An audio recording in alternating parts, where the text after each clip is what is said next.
Did researchers encounter humanoids in the Colombian caves? They've been seen in other countries as well. Now we know that the tourist guides in Peru tell us that there are also archaeologists. They are also knowledgeable historians of the local areas. And they say that humanoids come out, they call them Atlanteans. They were the humanoids that were on Earth before the Great Flood. And that they come out when it's twilight, either before sunrise or just after sunset. They can't stand the sun. Now remember what happened, even in the Old Testament it's written that there were no rainbows after the flood, before the flood. That means that something happened to the intensity of the sunlight, obviously, in our Earth's atmosphere. So, these researchers encountering humanoids in the Colombian caves. South America is a land of uncharted expanses, but if we exclude the Amazon, there's also a large mountain range of the Andes, with a huge number of unexplored caves, mysterious Table Mountains, Tepuy in Venezuela, the Atacama Desert, and much more. Every year, researchers travel to South America to confirm or refute a particular hypothesis. A sensational expedition by Colombian, Venezuelan, and Ecuadorian scientists took place in Colombia, with a goal to explore the caves on Mount Ricacuba Blanco.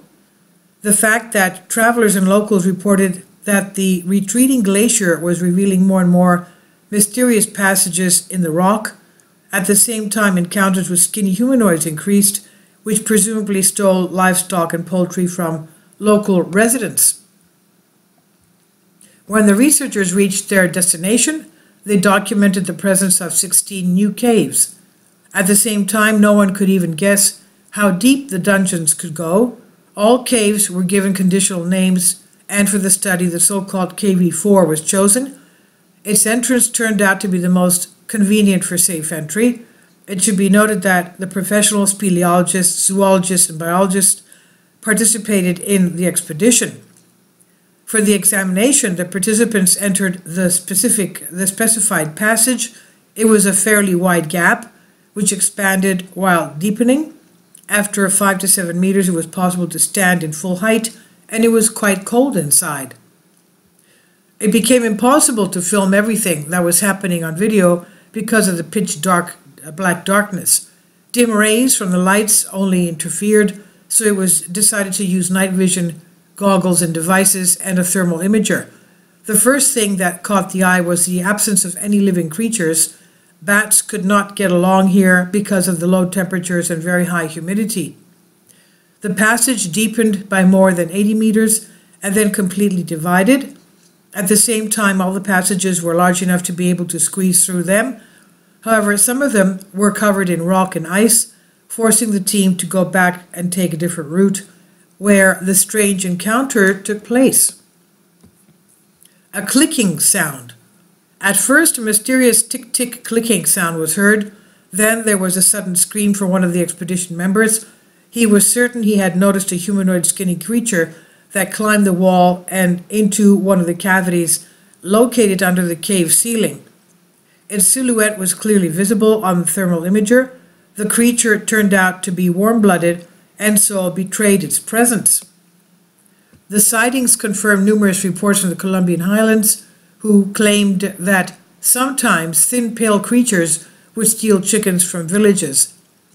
The expedition members tried to make out the cave dweller by pointing several lanterns in the direction of the passage where the creature was hiding. All of the members of the expedition suddenly felt uneasy. There was a feeling of suffocation, dizziness, and an already familiar tick-tick sounding in their ears from all sides. While in panic, the researchers scrambled outside. It's difficult to say how many individual beings were in the dungeon, in the cave, but judging by the comments of experts, they were subjected to some kind of an impact. According to one version, these creatures used infrasound to drive people away.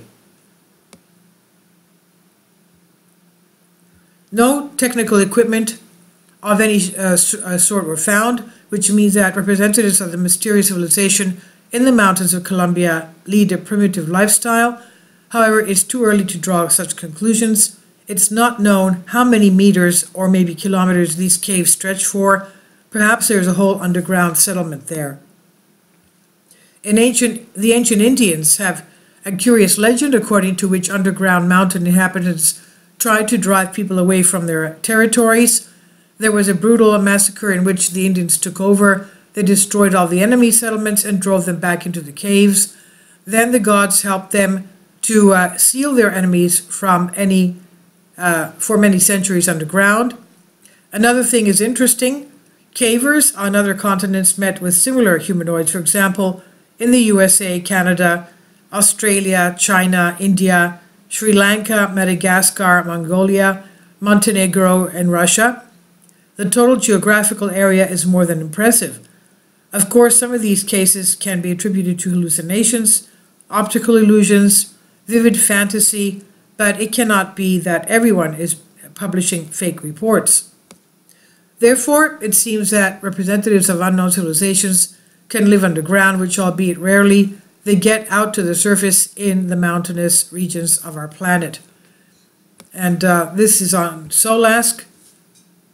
Please leave your comments. Thank you for your support. Kindly support my Patreon account. The daily posts are 5 videos daily, and they are totally different from what I have on my YouTube channel. Thank you so much for your support and that you find all my content so interesting. You'll find the Patreon account details in the description box.